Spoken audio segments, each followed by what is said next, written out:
도파민 농도를 늘 100에서 200 사이에서 맞춰줘야지 외부에 들어오는 도파민으로 하는 순간에 부작용이 나타나는 거예요.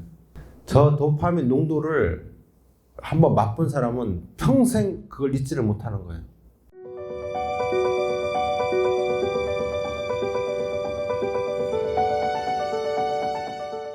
여러분이 이제 앞으로 이제 사회에 나가면은 저런 어떤 마약을 접촉할 수 있는 기회가 없었으면 하는데 공교롭게도 그런 상황이 많이 맞닿을 수밖에 없어요.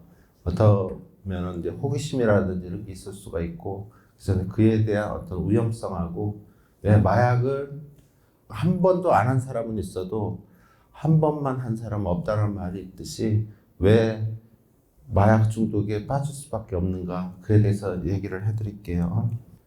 그 마약은 어디에 영향을 미치는 거예요? 우리 몸 중에 뇌에 영향을 미치죠, 그죠? 뇌가 가장 중요한 우리 몸의 가장 큰 장기죠. 그러면 뇌는 뭐예요? 중추신경계죠. 중추신경계를 흥분을 시키게 되면은 교감신경에 과다 흥분작용이 일어나요. 그럼 교감신경에서 과다 흥분작용이 가장 중요한 게 뭐냐? 저 심장, 기관지 이런 쪽이에요. 그래서 결국에는 심장이 멈추고 호흡 곤란으로 인해 가지고 죽게 되는 거죠. 그래서 우리가 그 두 번째 나올 뇌에서 신경 전달이 되는 과정 중에 신경 전달 물질이 있는데 이게 이제 도파민이에요. 사람이 살아가는 데 있어서 어떤 즐거움이라든지 쾌락을 얻는 것은 도파민이에요. 도파민. 우리가 기분이 좋아지고 이러면 도파민 농도 올라가고, 내가 시험을 잘 봤다, 도파민 농도 올라가요. 슬픈 일이 생겼다, 도파민 농도가 떨어져요. 그 정도로 이 도파민이 영향을 많이 미치는데, 마약에 있어서는 이 도파민의 양을 극도로 증가시키기 때문에 문제가 되는 거예요. 일반적으로 보면은 도파민 농도가 일정 농도에 있는 게 정상이지만 일정 농도에 떨어지면 우울증인 사람들이고, 일정 농도보다 많은 사람들은 정신분열증 환자예요. 정신분열증 환자들 같은 경우는 환각, 환청 뭐 이런 것들이 생기는 거죠. 그와 유사한 정신병 같은 현상을 일으키는 게 마약 중독이라고 보시면 돼요. 그래서 지금 보면은 어떤 자극이 와서 신경이 전달되고 하는 그런 과정에 있는데, 지금 앞에서 보면은 뭐 교감신경하고 도파민 얘기하니까 여러분 되게 어렵게 생각하시는데, 그 두 가지만 알고 있으면 나머지는 마약의 부작용이 교감신경이 과다하게 흥분돼 가지고 그로 인해서 부작용이 생길 수 있겠구나 생각을 하시고, 그 다음에 마약을 하게 되면 도파민 농도를 비정상적으로 증가를 시켜가지고 우리가 그 도파민에 충족되지 못할 때 문제가 생기구나 이렇게 생각하시면 돼요. 그래서 이제 약물을 보게 되면 아까 이제 마약류에 마약, 향수성의약품, 대마 이렇게 나눈다 그랬죠. 네, 그 중에서 이제 그 마약 중에 이제 천연 마약이 있고 합성 마약이 있어요. 대표적인 게 이제 아편이 이제 천연 마약이고, 그 합성 마약은 기존 마약에서 화학식을 더 변형시켜가지고 강력하게 만든 게 합성 마약이에요. 네, 그 중에서 이제 코카인을 보게 되면 이게 코카콜라에 좀 처음 사용했던 부분인데, 그 중추신경을 강력하게 흥분을 시키죠. 그로 인해 가지고 맥박도 빨라지고 심장도 빨라지고 그렇게 되겠죠. 그래서 이제 사망하게 되는 경우고, 여기 보시면은 피부가 엉망이죠. 저 사람이 코케인을 했을 때 환초, 그러니까 뭐냐면 이 팔 다리에 벌레가 수백 마리가 지금 붙어 있는 거예요. 그럼 어떻게 해야 돼요? 이거 떼어내야 되겠죠. 그러다 보니까 자기 몸을 떼어내다 보니까 저런 현상이 생겨요.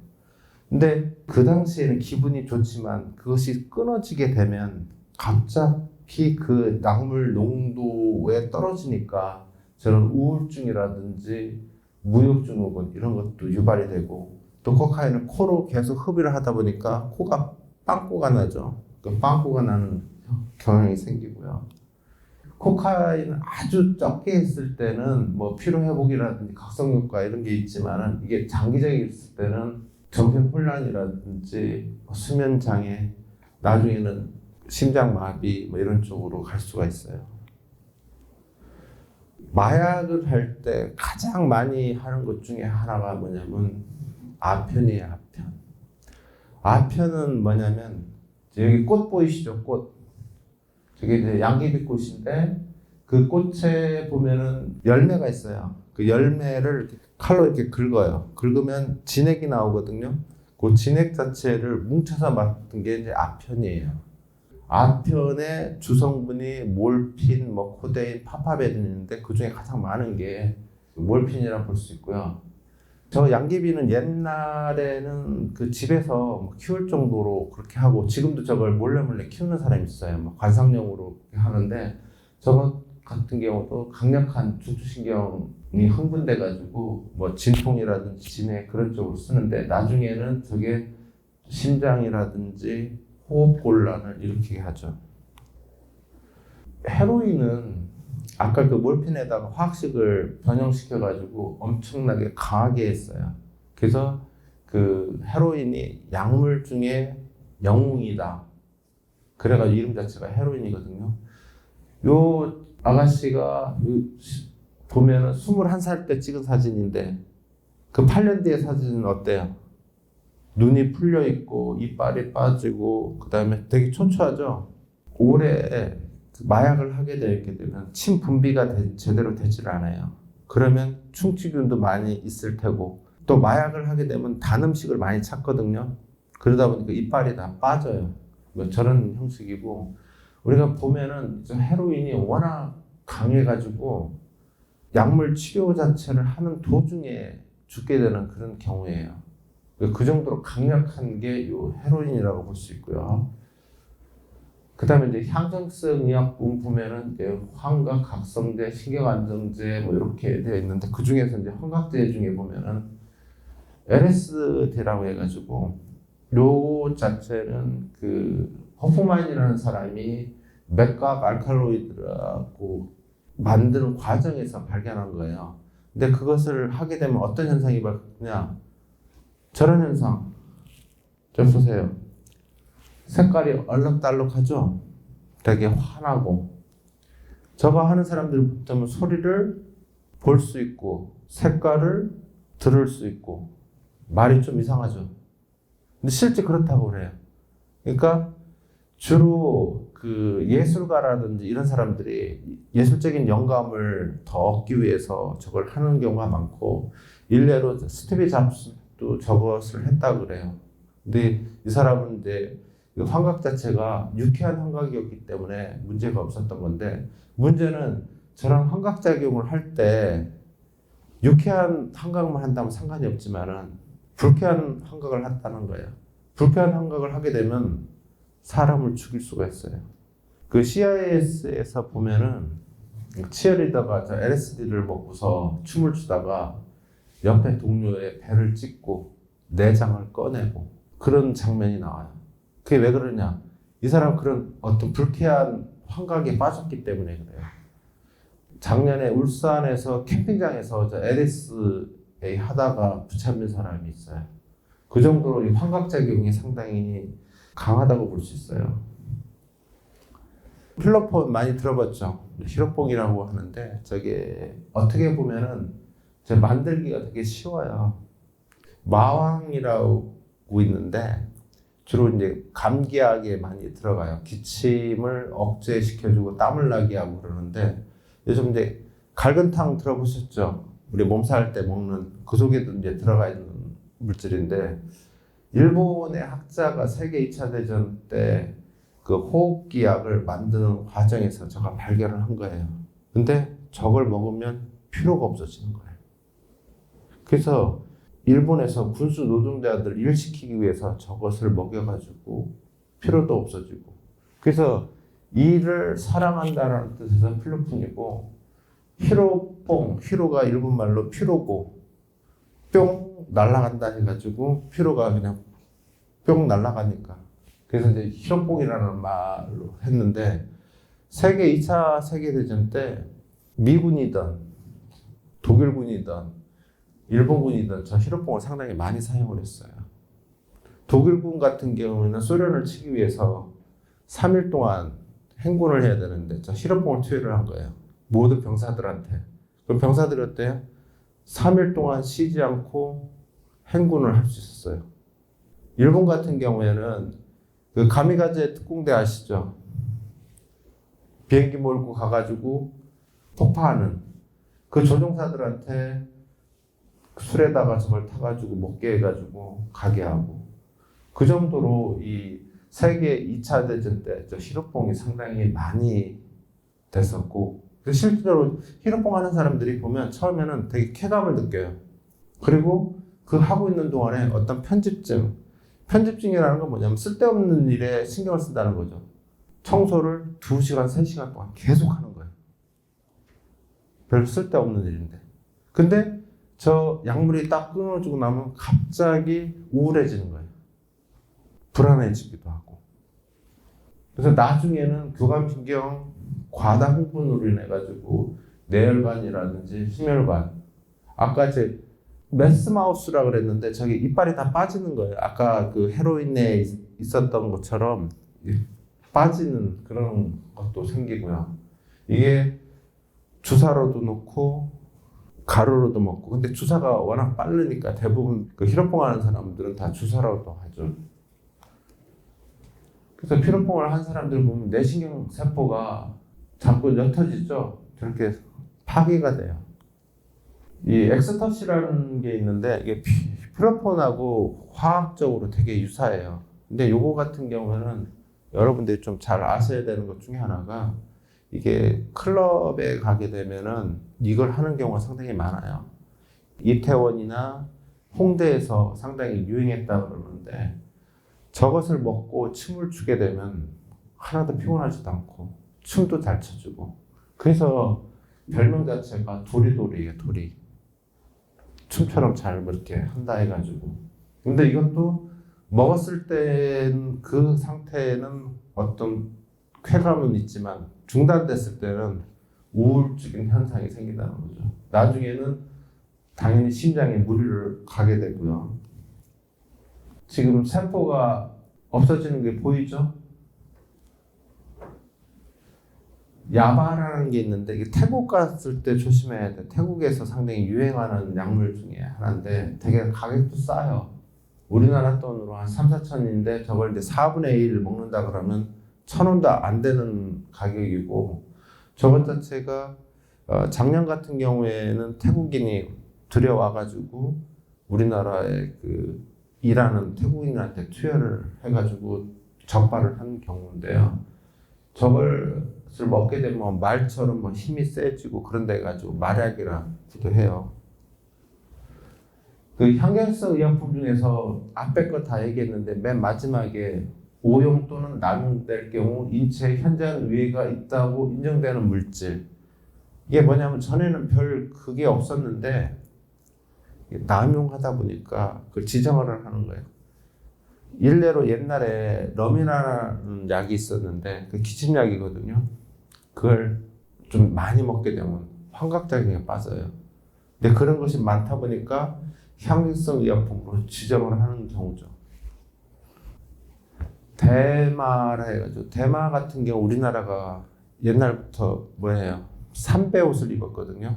삼배 옷은 대마 줄기를 빼다가 그거 가지고 옷으로 만들었는데 입으로 피게 된 것은 월남전쟁 때 보니까 미국인들이 저걸 대마를 피는 거예요. 그때부터 이제 대마가 하게 됐는데 이 대마 같은 경우는 다른 마약하고 달리 다른 마약은 흥분을 시키는 편인데 이것은 억제를 시키는 편이에요. 그러니까 저거 하는 사람들은 깔아앉아 있어요.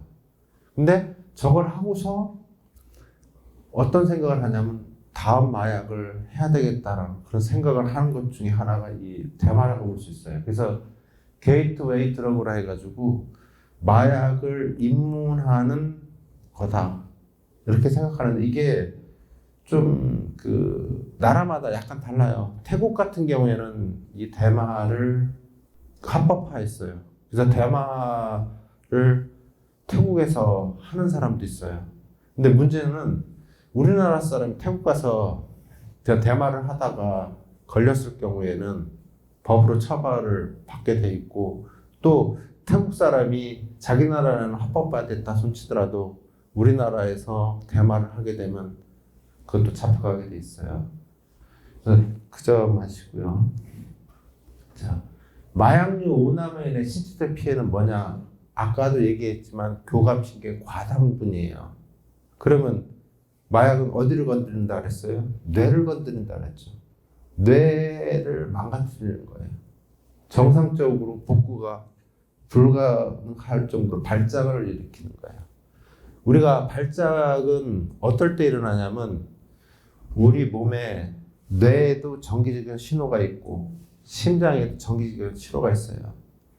그래서 뇌에서 전기적 신호가 잘못되면 여러분 간질이라고 들어봤죠? 그런 것이 발생을 하거든요. 심장에서 전기적 신호가 잘못되면은 부정맥이라든지 이런 게 발생을 하게 되고요. 그러니까 뇌에 영향을 미치고 또 약물이 간에 들어가니까 간에도 영향을 미칠 수도 있고, 그 다음에 걸러내야 되는 신장에도 문제가 생길 수도 있고, 그러니까 모든 질환에 영향을 미칠 수 있다는 얘기죠. 어떤 피부라든지 이런 쪽에도 다 생기고요. 근데 이제 또 문제되는 것 중에 하나가 아까 마약의 특징 중에 하나가 의존성, 내성, 금단 증상. 하나가 뭐라고 그랬어요? 개인에 한정되지 아니하고 사회에 해를 끼치는 거라 그랬죠. 저는 살인사건 환청 환각 때문에 누가 나를 죽이려고 그런다. 내가 먼저 죽여야 되겠다. 이런 환청이라든지 환각이 쌓인다는 거죠. 우리나라는 얼마 전까지는 마약 청정국이었어요. 근데 이제는 마약 청정국이 아니에요. 구속된 황하나 씨가 아는 연예인이 권해서 마약을 했다 이렇게 말을 하면서 그 파장이 연예 기록까지 점점 커지는 가운데 어제 그동안 친근한 이미지로 인기를 얻어왔던 방송인 로버트 할리 씨가 경찰에 도착했습니다. 마약 간이 검사에서 양성 반응이 나왔고 집에서는 주사기가 발견됐습니다. 먼저 김영래 씨. 검은 모자를 둘러쓰고 흰색 마스크로 얼굴을 가린 남성이 차에서 내립니다. 외국인 출신이면서도 부산 사투리를 유창하게 써 인기를 끌었던 방송인 로버트 할리. 한국명 카일 씨입니다. 마약 투약한 혐의 인정하십니까? 휴대폰 어디서 죄송합니다. 언제부터 마약 투약하셨나요? 혼자 하셨나요? 하 씨는 어제 오후 4시 10분쯤 마약 투약 혐의로 김포공항 주차장에서 경찰에 체포됐습니다. 하 씨는 지난주 서울에 있는 자택에서 인터넷을 통해 구입한 필로폰을 투약한 혐의를 받고 있습니다. 경찰은 체포 직후 하 씨 집을 압수수색했는데 화장실 변기 뒤쪽에 숨겨둔 주사기 1개를 찾아냈습니다. 또 영장을 발부받아 하 씨의 모발과 소변을 간이 검사한 결과 필로폰 양성 반응이 나왔습니다. 경찰은 정밀 감식을 위해 증거물을 국립과학수사연구원으로 보냈습니다. 경찰은 SNS를 이용한 마약 거래를 추적하던 중 지난달 중순 서울 강남의 한 은행에서 하 씨가 마약 거래 의심 계좌에 현금 수십만 원을 입금하는 모습을 CCTV로 확인했습니다. 하 씨는 이렇게 돈을 보낸 뒤 판매책이 약속한 장소에 마약을 갖다 주면 몰래 찾아가는 방법을 쓴 걸로 알려졌습니다. 경찰 조사에서 하 씨는 자신의 집에서 필로폰을 한 차례 투약한 혐의를 인정했습니다.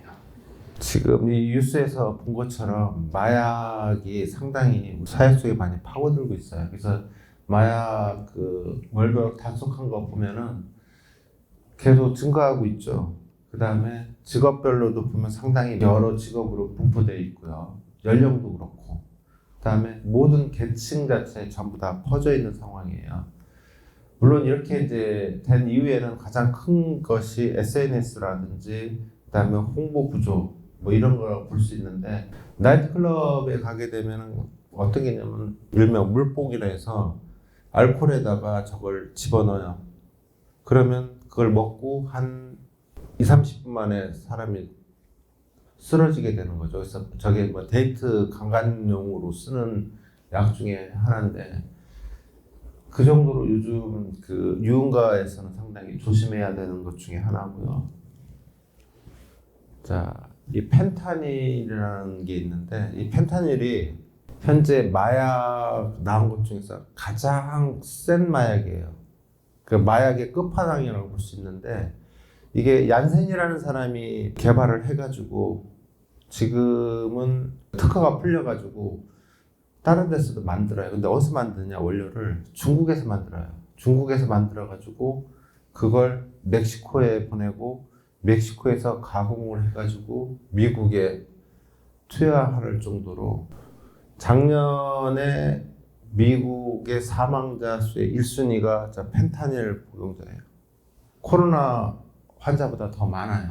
그 정도로 이게 강한 건데 이것 자체가 이제 보통 누구한테 투여를 하냐면 말기 암 환자 또는 이 절단 환자, 그러니까 뭐 사지가 이렇게 절단되고 극도로 통증이 있는 경우, 그런 경우에 사용을 해요. 우리가 통증은 크게 통증 부위, 통증 전달, 통증 인식이에요. 우리가 어디가 아파가지고 진통제를 먹잖아요. 그 통증 부위에서 차단을 하는 거예요.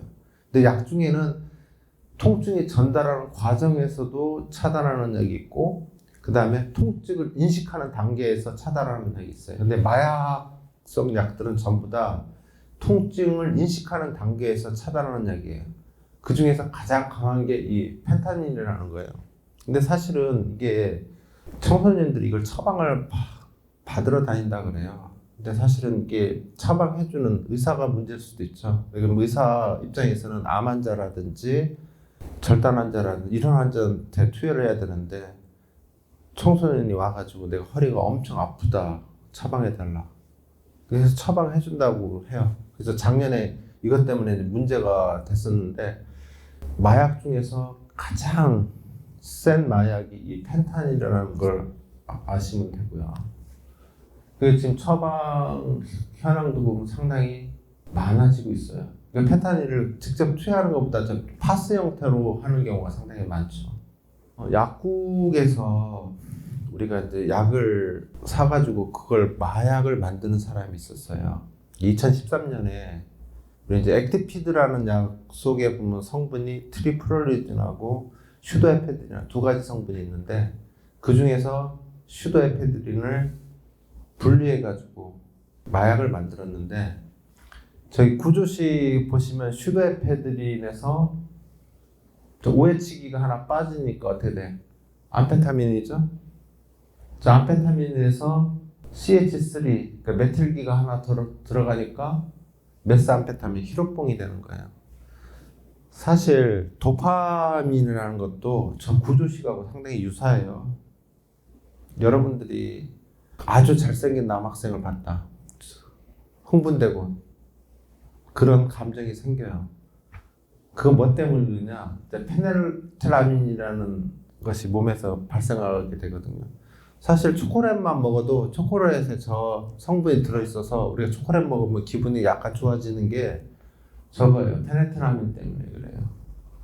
2013년에 액티피드를 엄청 사다가 분리해가지고 그 마약을 만든 거예요. 그래서 지금은 약국에서 액티피드를 팔 때 10티만 팔게 돼 있지 많이 팔지 못하게 돼 있어요. 다이어트 약 보게 되면은 저기 식욕 억제제에 들어가는데 식욕 억제제 자체가 약물 의존성이 있기 때문에 저걸 오남용하면 안 된다는 얘기예요. 그러니까 다이어트 약을 하는 특징이 뭐냐면 있는 지방은 분해하고 들어오는 지방은 쌓이지 않게 하고. 그럼 어떻게 해야 돼? 가장 좋은 방법이 식욕을 억제를 시켜야 되죠. 근데 식욕 억제하는 데 있어서 가장 중요한 신경 전달 물질이 뭐냐면 세로토닌이에요. 세로토닌. 근데 세로토닌은 남녀가 좀 많이 달라요. 우리가 그 약국에서 여자, 남자 그 약물을 투여할 때 남성 호르몬, 여성 호르몬은 당연히 그 성 호르몬에 관련되니까 서로 다르지만은 이 세로토닌 자체가 서로 틀려요. 대체적으로 여자들이 세로토닌이 좀 부족한 편이에요. 그래서 여자들이 더 우울증이 더 많고 남자들은 덜한 편이에요. 그래서 세로토닌이 많게 되면은 어떤 일이 발생하게 되냐면 우울하지가 않겠죠. 대신 세로토닌이 많아지면 식욕이 억제돼요. 우리가 이제 가을 그러면 뭐가 있어요? 청고마비라고 그러죠. 하늘은 높고 말은 살찐다 했는데 그 여름철에 강렬한 햇빛 때문에 세로토닌 합성이 많아져요. 근데 가을 되면은 그 햇빛량이 줄어들겠죠. 그렇게 되면 세로토닌 합성이 안 돼요. 그러면 말은 더 식욕이 땡기는 거예요. 그래서 살이 찌는 거거든요. 그러니까 살찌는 건 뭐다? 세로토닌이에요. 그래서 세로토닌을 많이 투여를 하면 식욕이 억제돼요. 그러니까 실질적으로 식욕 억제제들은 세로토닌을 넣어주는 약들을 씁니다. 지금 여기 보게 되면은 처방전에 비만 다이어트 약인데 상당히 많죠. 사실 이걸로 돈 버는 의원이 있어요. 이게 충남 보령에 이 의원이 워낙 유명해가지고 서울에서 와서 몇 시간씩 줄 서가지고 처방을 받는다 그러는데 그 병원에서 나온 처방전인데 보면 식욕 억제제가 3개예요. 거기에다가 식욕 억제제의 부작용을 줄이기 위해서 신경안정제도 썼고요. 근데 이제 가장 중요한 게 뭐냐? 식욕 억제제죠. 자, 다이어트 약을 쭉 보게 되면 뭐 식욕 억제제, 뭐 흡수 전환 차해제 이렇게 하는데 일단은 덜 먹게 해야 되니까 가장 중요한 게 식욕 억제제예요. 근데 문제는 식욕 억제제 자체에 의존성이 있다는 거예요. 얘기해요. 대표적으로 그 식욕 억제제 종류를 쭉 써놨는데 저 3번에 프로옥세틴 저게 뭐냐 우울증 약이에요. 그러니까 우리가 우울증 약을 먹으면 식욕이 떨어져요. 근데 문제는 식욕 떨어뜨리기 위해서 먹다가 갑자기 끊어버리면 어떤 일이 발생하느냐 우울증에 빠져요. 그게 위험하다는 얘기죠. 그러니까 다이어트 약도 먹을 때는 기분이 좋다가 갑자기 끊어버리면은 우울하게 되는 거죠.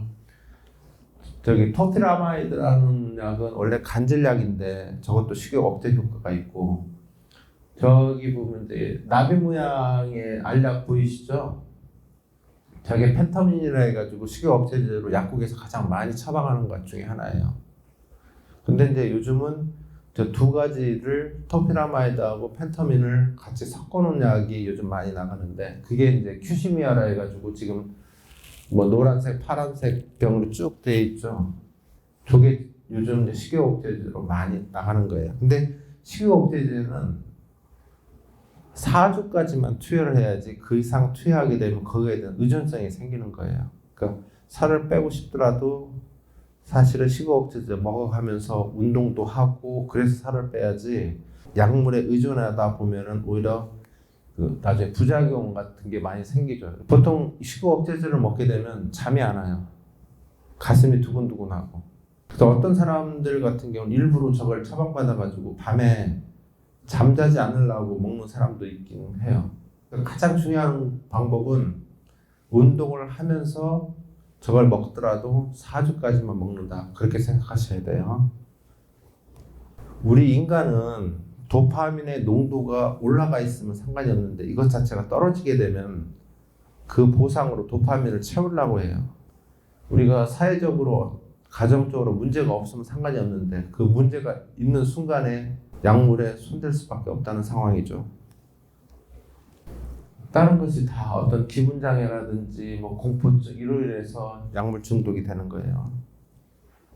여기 상당히 중요한 건데 왜 우리가 마약을 한 번만에 중독에 빠졌느냐 그 이유에 대해서 이제 얘기를 할 건데요. 이게 술 먹는 장면이에요. 근데 여기서 중요하게 봐야 될 게 신경 전달 물질이 어떤 식으로 가는가를 보시면 돼요. 이게 뇌 신경 아니에요. 알코올은 체내에 들어가면 우선 저 신경 전달을 하고 있죠. 도파민은 혈당을 느끼게 하는 주요 호르몬이죠. 동시에 알코올은 또 다른 주요 호르몬인 가바에 영향을 끼칩니다. 가바는 뇌의 활동을 늦추는 역할을 하는데 알코올은 가바의 활동을 증가시켜서 신경계의 활동을 훨씬 느려지게 만들죠.